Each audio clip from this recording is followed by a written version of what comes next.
Hello everyone, एक बार फिर से स्वागत है आपको मनोविज्ञान की क्लास में।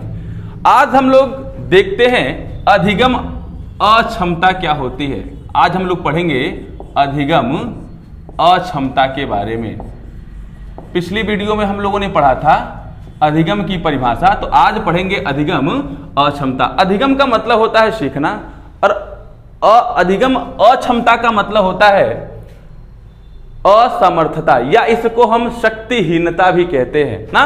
तो अब हम लोग यह देखते हैं कि कोई भी बालक किसी भी विषय वस्तु को किस किस प्रकार से वह सीखने में असमर्थता प्रकट करता है। तो उसको जानने से पहले हम यह जानते हैं कि अधिगम अक्षमताएं कितने प्रकार की होती हैं। तो आइए देखते हैं कि अधिगम अक्षमताएं कितने प्रकार की होती हैं। तो अधिगम अक्षमताएं मुख्यतः 4 प्रकार की होती हैं। मुख्यतः कितने प्रकार की होती हैं? 4 प्रकार की होती हैं। कौन कौन सी? जो पहली अधिगम अक्षमता होती है इसे हम कहते हैं मौखिक अक्षमता। पहले को क्या कहते हैं? मौखिक अक्षमता। आप जानते हैं कि जब आप एग्जाम देने जाते हैं और एग्जामिनेशन हॉल में जाते हैं तो सर्वप्रथम आप क्या करते हैं? अटेंडेंस बोलते हैं। और जो अटेंडेंस बोलते हैं वह किस रूप में बोलते हैं? तो मौखिक रूप में बोलते हैं। तो जो पहली अधिगम अक्षमता होगी उसे कहते हैं मौखिक अक्षमता। अब जब अटेंडेंस बोल लेते हैं तो आपको पेपर मिलता है, उस पेपर को आप क्या करते हैं? पढ़ते हैं। तो जो दूसरी अक्षमता होती है इसे हम कहते हैं पठन अक्षमता। दूसरी अक्षमता को क्या कहते हैं? पठन अक्षमता। अब जब आप पेपर पढ़ लेते हैं तो पढ़ने के बाद उसका उत्तर लिखते हैं, और जब लिखते हैं तो जो अगली अक्षमता होगी इसे हम कहते हैं लेखन अक्षमता। अब जान रहे हैं कि आपने पेपर को पढ़ा और पेपर को पढ़ने के बाद आपने देखा कि निर्देश में दिया है कि क्वेश्चन नंबर इतना, क्वेश्चन नंबर इतना का उत्तर 150 शब्द, 300 शब्द या जितने शब्दों में देने के लिए बोला है आपने पढ़ तो लिया, और पढ़ने के बाद उसका उत्तर लिख भी लिया।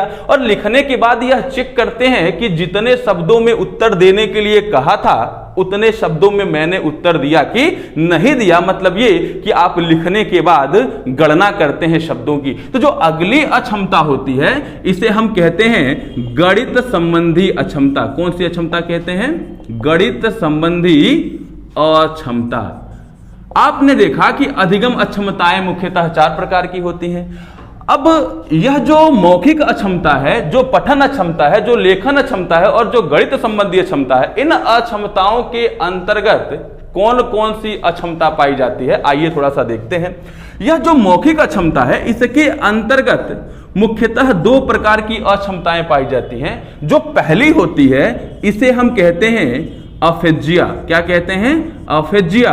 इसको हम अफेजिया भी कहते हैं। जो दूसरी होती है इसे हम कहते हैं डिसफेजिया। दूसरी को क्या कहते हैं? डिसफेजिया। यह जो पठन अक्षमता होती है इस पठन अक्षमता के अंतर्गत मुख्यतः 2 अधिगम अक्षमताएं पाई जाती हैं। जो पहली होती है इसे हम कहते हैं एलेक्सिया, और जो दूसरी होती है उसे हम कहते हैं डिसलेक्सिया। दूसरी को क्या कहते हैं? डिसलेक्सिया।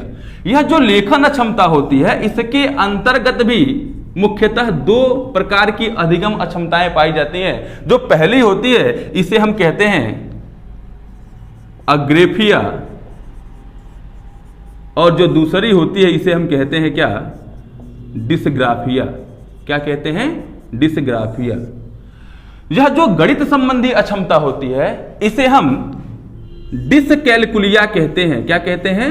डिसकैलकुलिया कहते हैं। यह जो डिसकैलकुलिया होती है इसे हम न्यूमलेक्सिया या छनदशम गपम भी कहते हैं।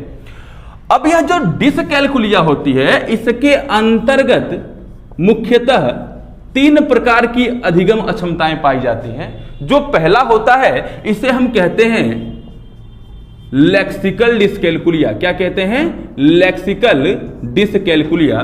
जो दूसरा होता है इसे हम कहते हैं वर्बल डिसकैलकुलिया, और जो तीसरा होता है इसे हम कहते हैं ग्राफिकल डिसकैलकुलिया।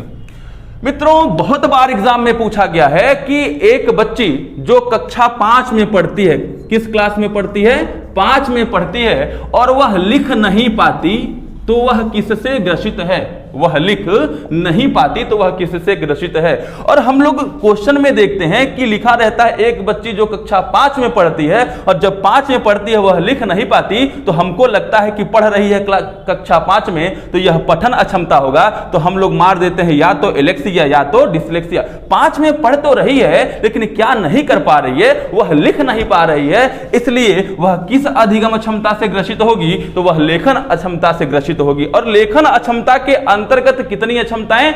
2 अक्षमताएं, अग्रेफिया या डिस्ग्राफिया। तो या तो आपके विकल्प में अग्रेफिया होगा या तो आपके विकल्प में क्या होगा? डिस्ग्राफिया होगा। अच्छा, जब कभी भी पूछ लेता है निम्नलिखित में से पठन विकार है, लेखन विकार है, मौखिक विकार है या गणित संबंधी विकार है, तो हम लोग कंफ्यूज हो जाते हैं। तो आइए थोड़ा सा हम लोग जो भी कॉन्सेप्ट यहां पे बताया गया है उसको हम लोग क्लियर कर लेते हैं, क्योंकि आप एग्जाम में जब बैठते हैं तो आपके पास समय कम होता है और क्वेश्चन की संख्या अधिक होती है, तो वहां पे हम लोग क्या करते हैं, गलतियां कर देते हैं। तो आइए थोड़ा सा शॉर्ट ट्रिक के द्वारा हम यह जान लेते हैं कि किस किस अधिगम अक्षमता के अंतर्गत कौन कौन सी अधिगम अक्षमताएं आती हैं। तो यहां पे देख रहे हैं कि जब आपने अटेंडेंस बोला तो किस रूप में बोला?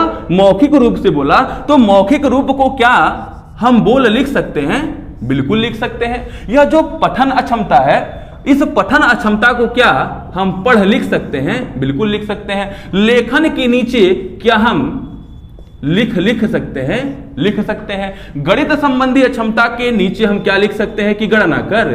बिल्कुल लिख सकते हैं। मतलब हमको एक शब्द मिल गया, क्या? बोल पढ़ लिख और गणना कर। बोल पढ़ लिख और गणना कर, यानी कि पहले अटेंडेंस बोलते हैं, फिर पेपर को पढ़ते हैं, फिर उसका उत्तर लिखते हैं और अंत में गणना करते हैं कि जितने शब्दों में उत्तर देने के लिए बोला गया था उतने शब्दों में दिए कि नहीं दिए। अब देख रहे हैं कि जो मौखिक अक्षमता है इसमें जो भी 2 अक्षमताएं हैं, इन दोनों अधिगम अक्षमताओं के अंत में क्या कॉमन मिल रहा है? जिया कॉमन मिल रहा है। तो क्या बोल के नीचे हम लिख सकते हैं क्या जिया? बिल्कुल लिख सकते हैं। यह जो पठन अधिगम अक्षमता है इसमें जो भी 2 अक्षमताएं पाई जा रही हैं, इसके अंत में आपको सिया कॉमन दिख रहा है, तो क्या हम पढ़ के नीचे लिख नहीं सकते हैं सिया? बिल्कुल लिख सकते हैं। और यहां पे ऐसे ही यहां पे फिया कॉमन मिल रहा है, तो हम लिख के नीचे लिख सकते हैं फिया। और यहां पे देख रहे हैं डिस्कैलकुलिया के अंतर्गत जो 3 अधिगम अक्षमता है, लेक्सिकल डिस्कैलकुलिया, वर्बल डिस्कैलकुलिया और ग्राफिकल डिस्कैलकुलिया, अर्थात सबके अंत में डिस्कैलकुलिया जुड़ा हुआ है। मतलब यहां पे आपको कॉमन क्या दिख रहा है? लिया दिख रहा है। तो क्या हम नहीं लिख सकते हैं लिया? बिल्कुल लिख सकते हैं। अब देखिए, अगर ऊपर वाले लाइन को देखें तो लिखा है बोल पढ़ लिख और गणना कर, और नीचे वाली लाइन को देखें तो लिखा है जिया सिया फिया लिया। मतलब यह कि कह दे कि एक बच्ची जो किसी भी विषय वस्तु को लिख नहीं पाती तो वह किस से ग्रसित है? किस अधिगम अक्षमता से ग्रसित है? तो ऊपर हमको देखना है क्या? बोल पढ़ लिख तीसरे नंबर पे आ रहा है, और तीसरे नंबर पे हम नीचे वाले क्रम से मिलान करेंगे कि कौन आ रहा है। तो देख रहे हैं कि नीचे वाले जब हम लाइन से मिलान कर रहे हैं तो आ रहा है जिया सिया फिया। अर्थात हम कह सकते हैं कि जिस अधिगम अक्षमता के अंत में फिया आए वह किससे ग्रसित होगा? वह लेखन अधिगम क्षमता से ग्रसित होगा। तो फिया का मतलब या तो ऑप्शन में अग्रेफिया होगा या तो ऑप्शन में क्या होगा? डिस्ग्राफिया होगा। अच्छा, एक क्वेश्चन और है। जैसे कहता है क्वेश्चन कि एक बालक जो पढ़ नहीं पाता, एक बालक जो शब्दों को स्पष्ट रूप से पढ़ नहीं पाता, तो वह किससे ग्रसित है? तो हम ऊपर वाली लाइन में देखें तो बोल और दूसरे नंबर पे क्या आ रहा है? पढ़। और नीचे वाले लाइन में देखें तो दूसरे नंबर पे क्या आ रहा है? जिया, और दूसरे नंबर पे आ रहा है पहले पे जिया और दूसरे पे सिया। अर्थात सिया का मतलब यह कि जिस अधिगम अक्षमता के अंत में सिया होगा वह अधिगम क्षमता किससे संबंधित होगी? पठन अधिगम क्षमता से संबंधित होगी। तो या तो आपके ऑप्शन में रहेगा एलेक्सिया या तो रहेगा डिसलेक्सिया। अच्छा, आपको बस याद यही करना है, ऊपर की लाइन को बोल पढ़ लिख और गणना कर, और नीचे याद करना है जिया सिया फिया लिया। हाँ, होता कभी कभी ऐसा है कि जब आप लोग एग्जाम में जाते हैं आपके ऊपर प्रेशर रहता है तो इसको उल्टा याद कर लेते हैं, जिया फिया लिया सिया फिया जिया फिया लिया सिया। इस तरीके से आप गलतियां कर देते हैं और आपका क्वेश्चन गलत हो जाता जाता है। तो आइए थोड़ा सा और इसको आसान बनाते हैं। आप देख रहे हैं कि जो भी यहां पे लिखा गया है इन सभी में क्या कॉमन दिख रहा है, या कॉमन दिख रहा है। जब या कॉमन दिख रहा है तो यहां पे आपका बचा का जी, और यहां पे बचा का यस, यहां पे बचा का यफ, और यहां पे बचा का यल। अर्थात हम कह सकते हैं, ऊपर कह सकते हैं बोल पढ़ लिख और गणना कर, और नीचे कह सकते हैं जी एस यफ यल। अच्छा, यह जो जी एस यफ यल है इसको आप ऐसा भी कह सकते हैं, गांधी जी ससुराल गए फरारी लेके। क्या कह सकते हैं? गांधी जी ससुराल गए फरारी लेके।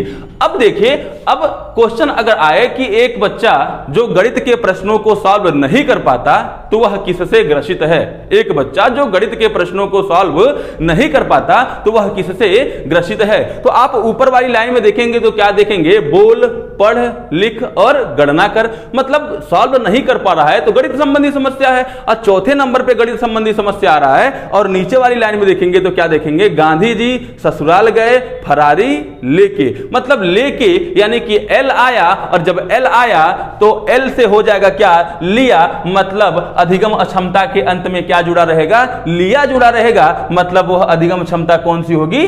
डिसकैलकुलिया होगी। इस प्रकार से यदि हम चाहें तो किसी भी अधिगम क्षमता को बता सकते हैं और आसानी से बता सकते हैं, और यह भूलेगा इस तरीके से नहीं। लेकिन अगर हम इसको याद करते हैं तो याद करते समय हमसे थोड़ी सी गलतियां हो जाती हैं। कभी कभी हम किसी का पूछता है मौखिक क्षमता तो बता देते हैं पठन क्षमता में, कभी कभी पूछता है पठन क्षमता तो बता देते हैं लेखन अधिगम क्षमता के बारे में ना। तो ये सारी चीजें अगर शॉर्ट ट्रिक के द्वारा आप याद करते हैं तो आपको याद हो जाएगा, और यकीन मानिए यह याद हो गया तो 1 नंबर आपका पक्का है, वह कहीं जाने वाला नहीं है। तो आज के लिए बस इतना ही, मिलते हैं अगली वीडियो में, तब तक के लिए धन्यवाद।